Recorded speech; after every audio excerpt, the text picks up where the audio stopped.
বাংলা বলছি চ্যানেলটি সাবস্ক্রাইব করুন এবং সমস্ত অনুষ্ঠানের আপডেট পেতে বেল আইকনটি অন করুন।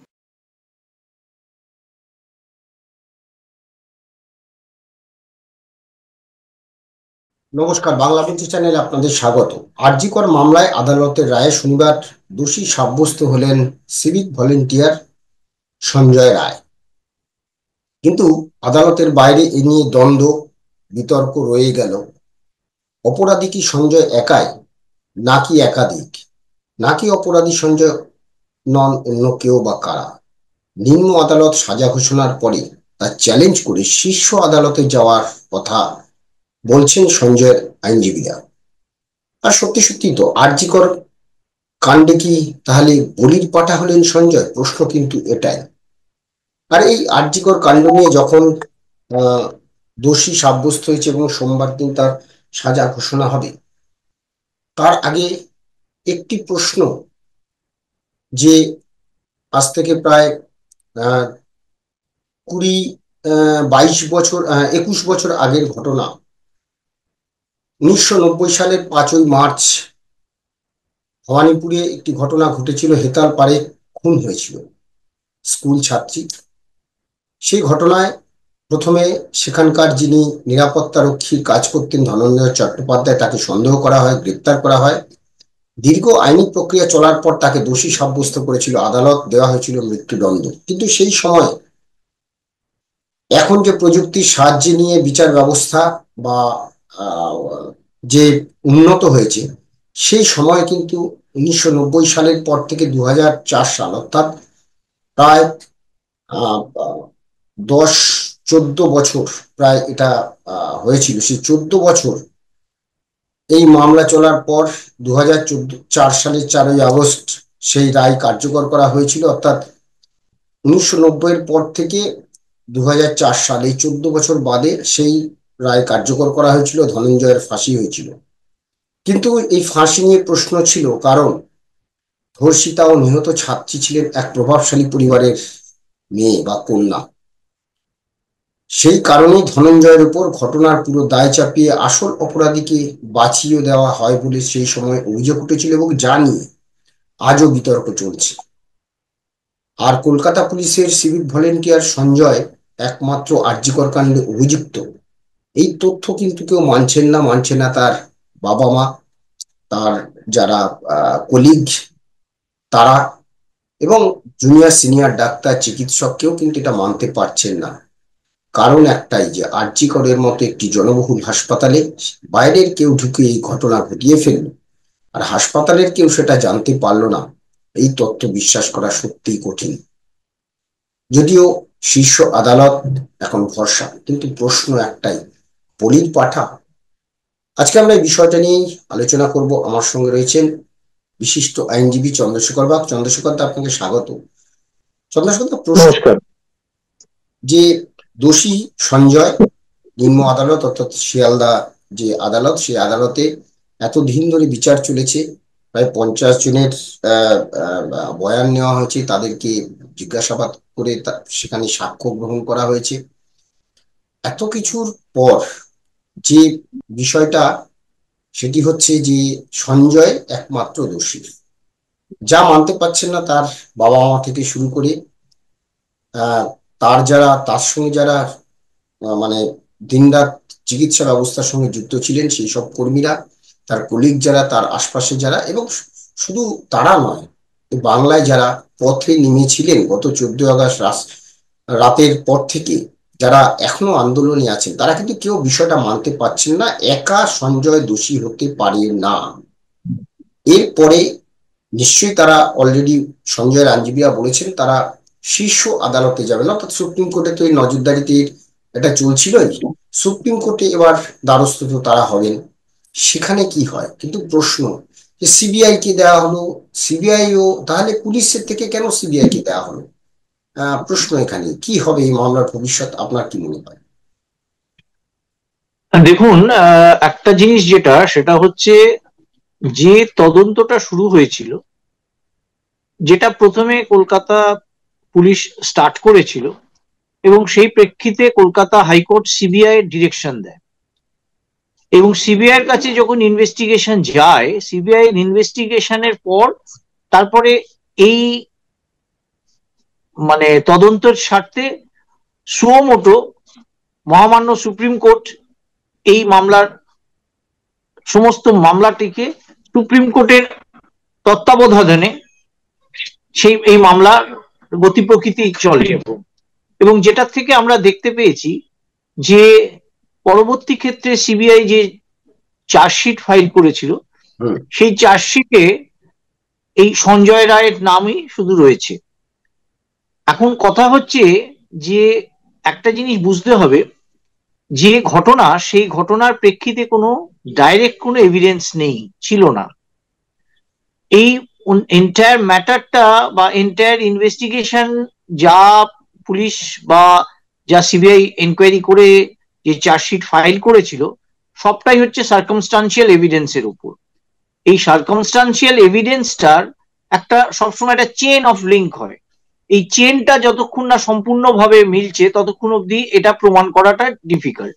এখন যেভাবে পুলিশ তদন্ত করার পর যেভাবে ট্যাম্পারিং অফ এভিডেন্স হয়েছে, যার ফলে সিবিআই এই ক্ষেত্রে যে যে অবস্থা থেকে সিবিআই ইনভেস্টিগেশন শুরু করেছে, সেখানে অলরেডি প্লেস অফ অকারেন্স অর্থাৎ কিনা যেখানে ঘটনা ঘটেছে সেখান থেকে সেটাকে প্লেস অফ অকারেন্সটা চেঞ্জ হয়েছে, অর্থাৎ শিফট করে গেছে। এই সমস্ত প্রেক্ষিতকে কেন্দ্র করে কিন্তু সিবিআই এনকোয়ারি করেছে এবং সিবিআই যে অ্যারেস্ট কলকাতা পুলিশ করেছিল সঞ্জয় রায়কে, তার উপরেই চার্জশিটটা ফাইল করেছে। কিন্তু এখন কথা হচ্ছে যে, এবং সেই ক্ষেত্রে আজকে ট্রায়াল কোর্ট শিয়ালদা কোর্টে যে শুনানি এতদিন চলছিল, সেখানে তাকে দোষী সাব্যস্ত করা হয়েছে বিএনএস এর 64, 66 এবং 101 সাবক্লস ভারতীয় ন্যায় সংহিতার আইনে। তার শাস্তি যেটা, সেটা আগামী সোমবার দিন কোর্ট দান করবে। এবং সে বেরিয়ে আসার পর কিছু বক্তব্য মানে মিডিয়ার কাছে বলেছে, যেটা আগামী দিন সে কোর্ট হয়তো তার বক্তব্য শুনবে। কিন্তু এখন ব্যাপার হচ্ছে যে দেখুন, কোর্ট ডিপেন্ডস আপন দি ইনভেস্টিগেশন, চার্জশিট এবং চার্জ ফ্রেম, এবং তার পরবর্তী ক্ষেত্রে সাক্ষী, এবং সাক্ষীর পর তারা কোর্ট একটা ফাইন্ডিংসে আসে, যে ফাইন্ডিংসটাতে তারা has come to the conclusion যে হ্যাঁ, Sanjay Roy is the convict, মানে দোষী আর কি। এখন ব্যাপার হচ্ছে যে আমাদের একটা জিনিস বুঝতে হবে, যে এক্ষেত্রে তার পরিবার, মানে আমাদের মৃত মেয়েটির ডাক্তার, তার পরিবার বা তার কলেজের বন্ধুরা বা আপামর বাংলার মানুষ, সারা ভারতবর্ষের মানুষ এই ঘটনাটাকে মানতে পারছে না। তাদের মধ্যে একটা মানে মনে হচ্ছে যে এই ঘটনাটা এইভাবে এর পক্ষে একা করা সম্ভব নয়। এখন কথা হচ্ছে যে দেখুন, আমরা তো আবেগের মধ্যে দিয়ে কথা বললে চলবে না, আপনাকে এভিডেন্স, প্রুফ, যেগুলোকে কোর্টের কাছে প্রমাণ করতে হবে, তবে সেই ঘটনাকে প্রমাণ করা যাবে। এখন সিবিআই যে ইনভেস্টিগেশন করছে, সিবিআই ইনভেস্টিগেশনে যদি প্রপার সেই তথ্য যদি কোর্টের কাছে না তুলে দেয়, তাহলে কিন্তু কোর্টের পক্ষেও সম্ভব নয় এর বাইরে বেরিয়ে কোনো ঘটনাকে প্রমাণ করা। এখন আমাদের যে এখন যে পরিস্থিতি, সেই পরিস্থিতিতে court has come to the conclusion যে সঞ্জয় রায় দোষী। কিন্তু আপনি যদি না অন্য যারা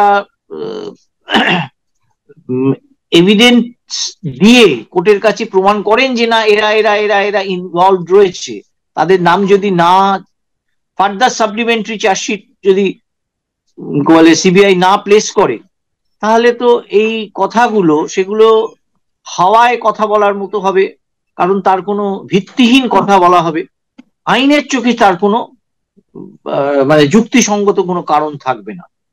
আইনের কাছে যেটা আপনি ঠিকই বলেছেন যে সত্যি তো যদি এভিডেন্স না থাকে বা যা পেয়েছি, কিন্তু প্রশ্নগুলো যেগুলো অনেকগুলো প্রশ্ন উঠেছিল, যে প্রশ্নগুলো যেমন একদিকে যে প্রচুর এভিডেন্স নষ্ট করে দেওয়া হয়েছে, মামলা অর্থাৎ দেরি করে শুরু করা হয়েছে, মানে এরকম প্রচুর অভিযোগ, এবং তার জন্য গ্রেপ্তারও করা হয়েছে টালা থানার আইসি এবং হ্যাঁ, গ্রেপ্তার হয়েছে, হ্যাঁ, কিন্তু কিন্তু কথা হচ্ছে যে যেগুলো না, এখানে হয়েছে, এখানে আমার একটাই প্রশ্ন, যে শীর্ষ আদালতে যখন এই মামলার শুনানি চলছিল এবং মুখ বন্ধ খামে বারবার যখন সিবিআই তাদের এই রিপোর্ট পেশ করছিল, এবং তখন প্রধান বিচারপতি যিনি ছিলেন, এখন তিনি প্রাক্তন হয়ে গেছেন, তিনি কিন্তু বারবার সন্তুষ্টি প্রকাশ করছিলেন, 3 বিচারপতির যে বেঞ্চ তারা বারবার সন্তুষ্টি প্রকাশ করছিলেন আদালতে, মানে সিবিআই এর যে তদন্ত, তারা আস্থা জানিয়েছিলেন।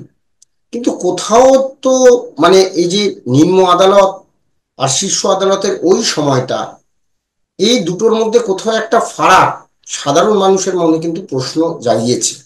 এখন প্রশ্ন এটাই, যে এই প্রশ্ন যে জাগিয়েছে, নিশ্চয়ই তো সঞ্জয় দোষী সাব্যস্ত, নিশ্চয়ই সঞ্জয় দোষী, এ নিয়ে কোনো দ্বিমত হয়তো কারোর থাকবে না, যা যা এভিডেন্স আছে তাতে সঞ্জয় দোষী, মূল একই উঠছে। কিন্তু তার সঙ্গে আর কেউ দোষী নয় বা একাই এই ঘটনা ঘটালো, শুনতে পাচ্ছি না।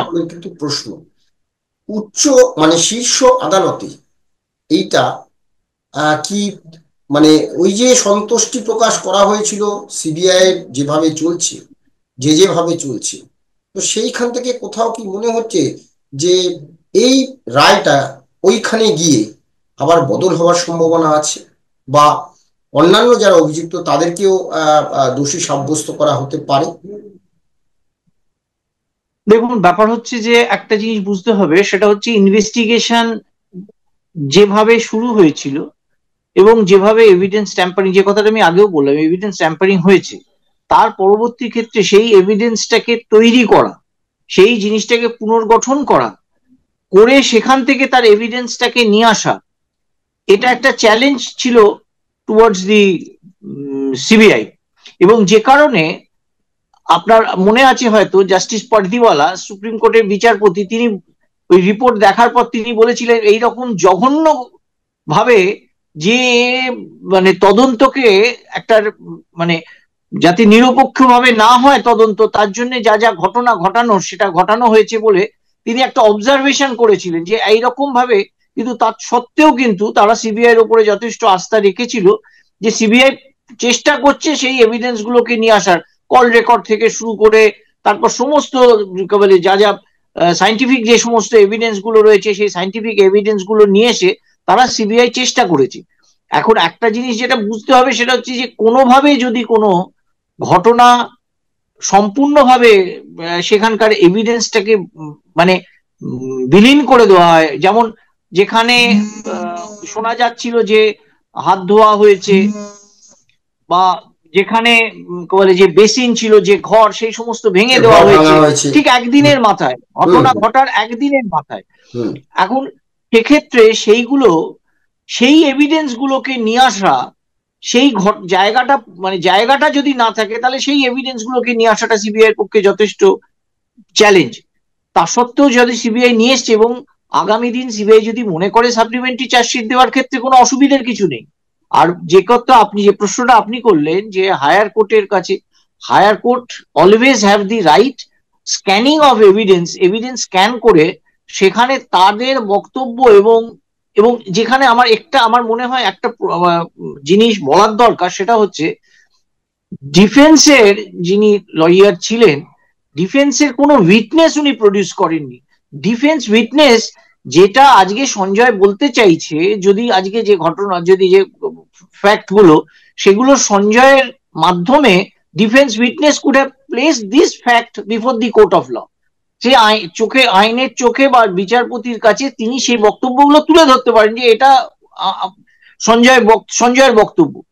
সেক্ষেত্রে আজকে যে দোষী সাব্যস্ত হলো, সেই দোষী সাব্যস্ত হওয়ার ক্ষেত্রে তাকে প্যারালালি যেমন ইনভেস্টিগেশন করে চার্জশিট এসছে, তেমনি ডিফেন্স উইটনেস এর যে বক্তব্য সেটাকে কিন্তু সমানভাবে দুটো জায়গায় রেখে তার ফাইন্ডিংসটাতে আসতে হতো, যেটা কিন্তু একটা ল্যাকুনা আমার অন্তত মনে হয়েছে, আমার যেটুকু সামান্য বিদ্যে বা সামান্য আইন হিসেবে যতদিন ছাত্র, আইনের ছাত্র, তত এই জায়গাটা আমার মনে হয়েছে যে ডিফেন্স উইটনেস যদি এখানে প্লেস করা যেত, যে ফ্যাক্টটা আজকে মানে সঞ্জয় কালকে যদি সোমবার দিন কোর্টের কাছে যে বক্তব্যটা বলবে, সেটার এভিডেন্টারি ভ্যালু কতটা থাকবে, কিন্তু আজকে ডিফেন্স উইটনেস হিসেবে যে বক্তব্য থাকতো, সেই তাকে ক্রস এক্সামিন করার সুযোগ থাকতো প্রসিকিউশনের, এই জায়গাগুলো কিন্তু একটা ফাঁক থেকে গেছে, যেটার ফলে আজকে কিন্তু এই যে দোষী হিসেবে সঞ্জয়কে দোষী করা হয়েছে, এই জায়গাটার একটা বক্তব্য রাখার জায়গা ছিল, যেটা আমার মনে হয় মিস করা হয়ে গেছে।